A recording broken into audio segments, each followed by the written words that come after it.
Viewers welcome back in program जी doctor साहब हुण आपां गलबात करांगे अज दे विचारां दी। जी डॉक्टर साहब की कहना चाहोगे? देखो असीं वीकेंड लई ह्यूस्टन टैक्सस जा रहे हैं जी, क्योंकि 5 जनवरी का दिन वो दिन है जिस दिन मूल नानकशाही कैलेंडर 2003 मुताबिक 10वें पातशाह सरबंसदानी अमृत के दाते शमशीर बहादुर जिन्होंने असीं इन्हां प्यारे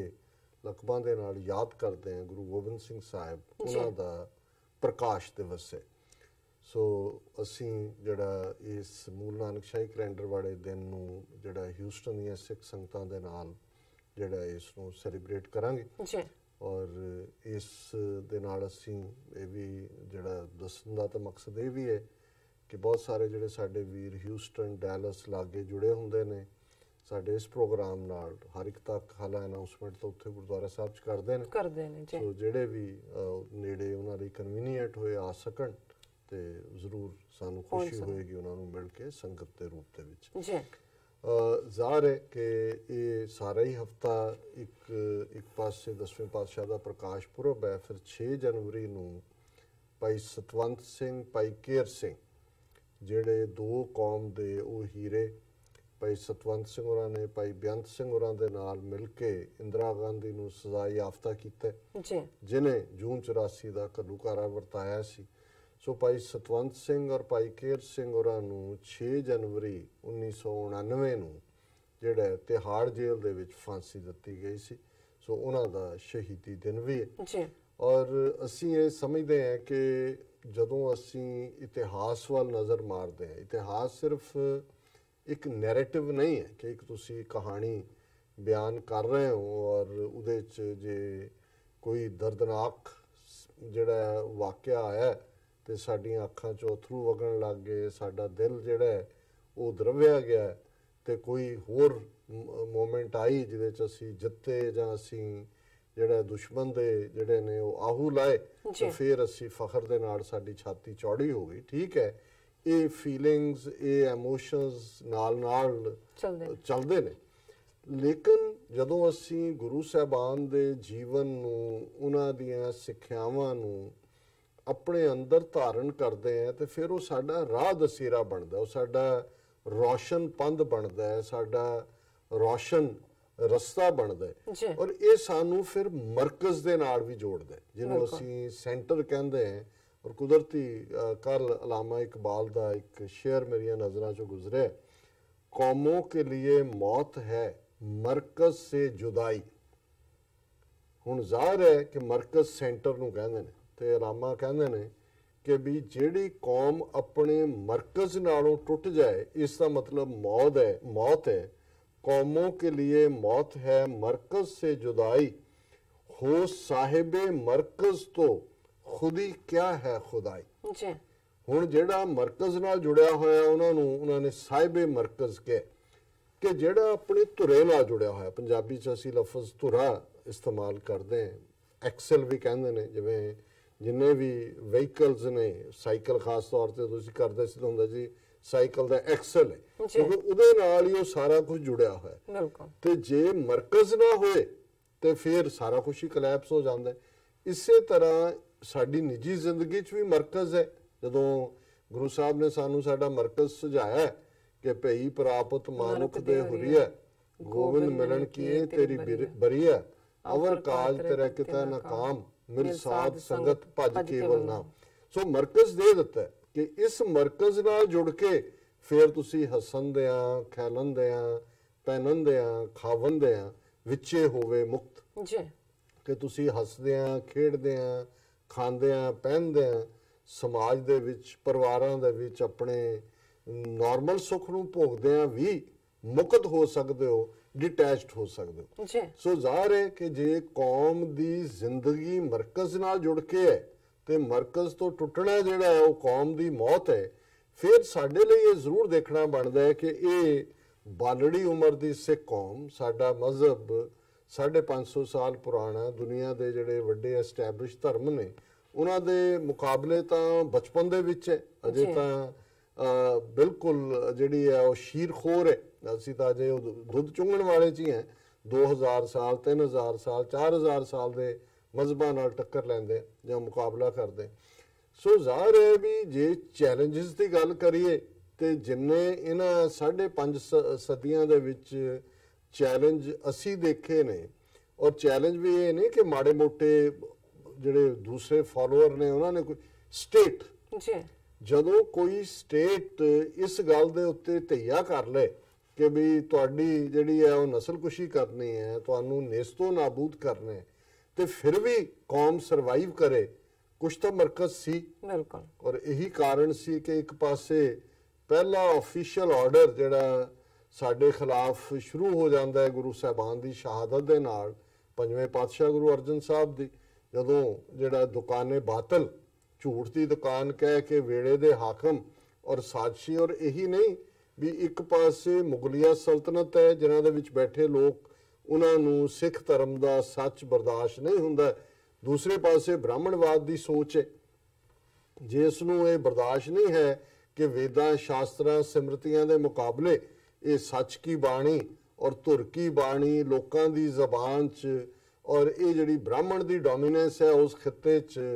ਖਤਮ ਕਰਕੇ ਗੁਰੂ ਸਾਹਿਬ ਦਾ ਜਿਹੜਾ ਹੈ ਉਹ ਸਿੱਖੀ ਸਿਧਾਂਤ ਨੂੰ ਅੱਗੇ, ਉਹ ਲੜਾਈ ਤਾਂ ਉਦੋਂ ਹੀ ਸ਼ੁਰੂ ਹੋ ਜਾਂਦੀ ਹੈ ਜਦੋਂ 9 ਸਾਲ ਦੀ ਉਮਰ 'ਚ ਪਹਿਲੇ ਪਾਤਸ਼ਾਹ ਜਿਹੜੇ ਨੇ ਪੰਡਤ ਦਾ ਹੱਥ ਫੜ ਲੈਂਦੇ ਨੇ ਵੀ ਜਨੇਊ ਪਾਉਣ ਨਹੀਂ ਦੇਣਾ ਜੀ, ਇਹਦੇ ਤੇ ਮੇਰਾ ਕੋਈ ਵਿਸ਼ਵਾਸ ਨਹੀਂ ਹੈ ਔਰ ਮੈਂ ਤਾਂ ਉਸ ਰੱਬ ਦੇ ਨਾਲ ਜੁੜਿਆ ਹੋਇਆ। ਸੋ ਉਹ ਲੜਾਈ ਬਰਾਬਰ ਜਾਰੀ ਰਹਿੰਦੀ ਹੈ। ਜਦੋਂ ਅਸੀਂ 10ਵੇਂ ਪਾਤਸ਼ਾਹ ਦੇ ਪ੍ਰਕਾਸ਼ ਪੁਰਬ ਦੀ ਗੱਲ ਕਰਦੇ ਹਾਂ, ਫਿਰ ਇਸ ਗੱਲ ਦਾ ਧਿਆਨ ਰਹੇ ਕਿ ਜੇ 14 ਜੰਗਾਂ 10ਵੇਂ ਪਾਤਸ਼ਾਹ ਨੇ ਆਪਣੇ ਜੀਵਨ ਦੇ ਵਿੱਚ ਲੜੀਆਂ, ਪਹਿਲੀ ਜੰਗ ਜਦੋਂ ਲਗਭਗ 19 ਸਾਲ ਦੀ ਉਮਰ ਦੇ ਨੇ, ਭੰਗਾਣੀ ਦੀ ਜੰਗ, ਤੇ ਫਿਰ ਉਹਨਾਂ 14 ਜੰਗਾਂ ਚੋਂ ਲਗਭਗ 12 ਜੰਗਾਂ ਜਾਂ 13 ਤੱਕ ਵੀ ਪਹੁੰਚ ਜਾਂਦੇ ਨੇ, ਕਿਉਂਕਿ 13ਵੀਂ 'ਚ ਕੰਬਾਈਨਡ ਫੋਰਸਿਸ ਸੀ ਸੂਬਾ ਸਰਹੰਦ ਦੀ ਔਰ 22 ਧਾਰ ਦੇ ਪਹਾੜੀ ਰਾਜਿਆਂ ਦੀ। ਸੋ ਪਹਿਲੀਆਂ ਜੰਗਾਂ ਸਾਰੀਆਂ ਹੀ ਜਿਹੜੀਆਂ ਨੇ ਉਹ 22 ਧਾਰ ਦੇ ਪਹਾੜੀ ਹਿੰਦੂ ਰਾਜੇ, ਰਾਜਪੂਤ ਰਾਜੇ। ਹੁਣ ਜੇ ਗੱਲ ਜਿਹੜੇ ਅੱਜ ਸਾਨੂੰ ਹਿੰਦੂ ਧਰਮ ਦਾ ਹਿੱਸਾ ਔਰ ਸਿੱਖ ਧਰਮ ਖੜਕਤਾਰੀ ਬਾਂ, ਉਹ ਜ਼ਰਾ ਆਪਣੇ ਇਤਿਹਾਸ ਤੇ ਇੰਨੀ ਕੁ ਨਜ਼ਰ ਹੀ ਮਾਰ ਲੈਣ ਜੀ ਕਿ ਵੀ ਅਸੀਂ ਬਾਕੀ ਅੱਜ ਵੇਰਵੇ 'ਚ ਨਹੀਂ ਜਾਵਾਂਗੇ ਕਿ ਗੁਰੂ ਅਰਜਨ ਸਾਹਿਬ ਤੋਂ ਬਾਅਦ ਜਾਂ ਉਸ ਤੋਂ ਪਹਿਲਾਂ ਜਿਹੜਾ ਬ੍ਰਾਹਮਣਵਾਦ ਦਾ ਕੀ ਰੋਲ ਰਿਹਾ ਕਿ ਸਿੱਖੀ ਨੂੰ ਖਤਮ ਕਰਨ ਦੇ ਲਈ। ਉਹ ਭਾਵੇਂ ਗੁਰੂ ਸਾਹਿਬਾਨ ਦੇ ਆਪਣੇ ਪਰਿਵਾਰਾਂ ਦੇ ਹੀ, ਉਹ ਕੋਈ ਪ੍ਰਿਥੀਆ ਹੋਏ, ਕੋਈ ਰਾਮ ਰਾਏ ਹੋਏ, ਕੋਈ ਧੀਰ ਮਲੀਆ ਹੋਏ, ਉਹਦੇ 'ਚ ਹਕੂਮਤ ਔਰ ਬ੍ਰਾਹਮਣਵਾਦੀ ਜਿਹੜੇ ਨੇ ਉਹ ਨਾਲ ਨਾਲ ਚੱਲ ਰਹੇ ਸੀ ਕਿਉਂਕਿ ਦੋਨਾਂ ਦੇ ਲਈ ਖਤਰਾ ਸੀ।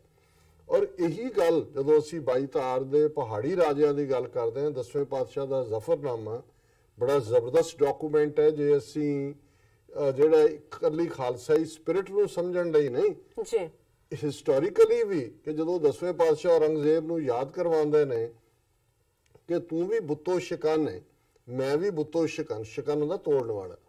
ਪਰ ਤੂੰ ਬੁੱਤ ਪ੍ਰਸਤ ਹਿੰਦੂ ਰਾਜਿਆਂ ਦੇ ਕਹਿਣ ਤੇ ਅਨੰਦਪੁਰ ਦੇ ਉੱਤੇ ਫੌਜਾਂ ਚੜਾਈਆਂ। ਸੋ ਜ਼ਾਹਰ ਹੈ ਕਿ ਵੀ ਜਿਹੜੀ ਫੌਜ ਵੀ ਆਈ ਮੁਗਲਿਆ, ਫਾਈਨਲ ਜਿਹੜਾ 8-9 ਮਹੀਨੇ ਦਾ ਘੇਰਾ ਔਰ ਸਰਬੰਸ ਕੁਰਬਾਨ 10ਵੇਂ ਪਾਤਸ਼ਾਹ ਕਰਦੇ ਨੇ, ਉਹ ਉਹਨਾਂ ਦੇ ਹੀ ਸੱਦੇ ਤੇ ਨੇ ਕਿਉਂਕਿ ਉਹ ਭਾਈਵਾਲ ਨੇ ਔਰ ਉਹ ਸਿੱਖੀ ਨੂੰ ਵੱਡਾ ਖਤਰਾ ਸਮਝਦੇ ਨੇ। ਸੋ 10ਵੇਂ ਪਾਤਸ਼ਾਹ ਦੀ ਸ਼ਖਸੀਅਤ ਆਪਣੇ ਆਪ, ਜਦੋਂ ਅਸੀਂ ਭਾਈ ਗੁਰਦਾਸ ਸਿੰਘ ਜਿਹੜੇ 18ਵੀਂ ਸਦੀ ਦੇ ਇੱਕ ਵੱਡੇ ਕਵੀ ਹੋਏ ਨੇ, ਜਦੋਂ ਉਹ 10ਵੇਂ ਪਾਤਸ਼ਾਹ ਦੇ ਨੂੰ ਬਿਆਨਦੇ ਨੇ ਉਹਨਾਂ ਦੀ ਸ਼ਖਸੀਅਤ ਨੂੰ, ਤੇ ਉਹ ਕਹਿੰਦੇ ਨੇ ਵਹਿ ਪ੍ਰਗਟਿਓ ਮਰਦ ਅਗੰਮੜਾ ਵਰਿਆਮ ਅਕੇਲਾ ਵਾਹੋ ਵਾਹੋ ਗੋਬਿੰਦ ਸਿੰਘ ਆਪੇ ਗੁਰਚੇਲਾ, ਕਿ ਉਹ ਅਗੰਮੀ ਨੇ, ਅਗੰਮ ਇਟਰਨਿਟੀ ਚੋਂ, ਉਸ ਰੱਬ ਦੇ ਦਰਬਾਰ ਚੋਂ, ਰੱਬ ਦੇ ਘਰੋਂ, ਉਹ ਅਗੰਮੀ, ਅਗੰਮ ਕਹਿੰਦੇ ਨੇ ਉਹੀ ਜਿਹੜਾ ਸਾਡੀ ਸੋਚ ਔਰ ਸਾਡੇ ਵਿਜ਼ਨ ਤੋਂ ਪਰੇ, ਔਰ ਉਹ ਆਪਣੇ ਆਪ 'ਚ ਅਕੇਲਾ ਯੂਨੀਕ ਨੇ, ਕੋਈ ਉਹਨਾਂ ਦਾ ਸਾਨੀ ਨਹੀਂ ਹੈ, ਔਰ ਇੱਕੋ ਵੇਲੇ ਉਹ ਗੁਰੂ ਵੀ ਨੇ ਔਰ ਚੇਲਾ ਵੀ ਨੇ, ਕਿਉਂਕਿ 5 ਪਿਆਰਿਆਂ ਤੋਂ ਖੁਦ ਉਹ ਅੰਮ੍ਰਿਤ ਦੀ ਦਾਤ ਮੰਗਦੇ ਨੇ ਅਨੰਦਪੁਰ ਸਾਹਿਬ, ਜਦੋਂ ਜਿਨ੍ਹਾਂ ਨੂੰ ਆਪ ਉਹਨਾਂ ਦੇ ਅੰਦਰੋਂ ਅੰਮ੍ਰਿਤ ਜਿਹੜਾ ਹੈ ਉਹ ਨਿਕਲਦਾ, ਉਹਨਾਂ ਨੂੰ ਉਹ ਬਖਸ਼ਦੇ ਨੇ। ਪਰ ਇੱਕ ਕਲੈਕਟਿਵ ਲੀਡਰਸ਼ਿਪ ਦੀ ਗੱਲ, ਮਰਦ ਗੁਰੂ ਚੇਲੇ ਦੀ ਗੱਲ, ਔਰ ਚਮਕੌਰ ਦੀ ਗੜੀ 'ਚ ਉਹਨਾਂ 5 ਪਿਆਰਿਆਂ ਦੇ ਬੇਨਤੀਨੁਮਾ ਹੁਕਮ ਨੂੰ ਮੰਨ ਕੇ ਚਮਕੌਰ ਦੀ ਗੜੀ ਛੱਡਦੇ ਨੇ। ਸੋ ਇਹ ਸਾਡੇ ਲਈ ਯਾਦ ਦਹਾਨੀ ਹੈ ਜਦੋਂ ਫਾਈਨਲੀ ਉਹ ਖਾਲਸੇ ਦੇ ਉੱਤੇ ਆਪਣਾ ਸਭ ਕੁਝ ਖਾਲਸੇ ਦੇ ਅਰਪਣ ਕਰਕੇ ਇਹ ਜਦੋਂ ਫਰਮਾਉਂਦੇ ਨੇ ਕਿ ਖਾਲਸਾ ਮੇਰੋ ਸਤਿਗੁਰ ਪੂਰਾ, ਖਾਲਸਾ ਮੇਰੋ ਸੱਜਣ ਸੂਰਾ, ਖਾਲਸਾ ਮੇਰੀ ਜਾਨ ਕੀ ਜਾਨ, ਖਾਲਸਾ ਮੇਰੋ ਪ੍ਰਾਨ ਕੋ ਪ੍ਰਾਨ, ਖਾਲਸਾ ਮੇਰੋ ਮੈਂ ਖਾਲਸੇ ਕਾ ਓਤ ਪੋਤ ਸਾਗਰ ਬੁੰਦੇਰੋ। ਜਿਵੇਂ ਸਮੁੰਦਰ ਦੇ ਵਿੱਚ ਪਾਣੀ ਦੀਆਂ ਬੂੰਦਾਂ ਇੱਕ ਦੂਸਰੇ 'ਚ ਓਤ ਪ੍ਰੋਤ ਨੇ, ਇਵੇਂ ਮੈਂ ਖਾਲਸੇ 'ਚ ਬੈਠਾ ਹੋਇਆ, ਵਸਿਆ ਹੋਇਆ। ਖਾਲਸਾ ਮੇਰੋ ਰੂਪ ਹੈ ਖਾਸ,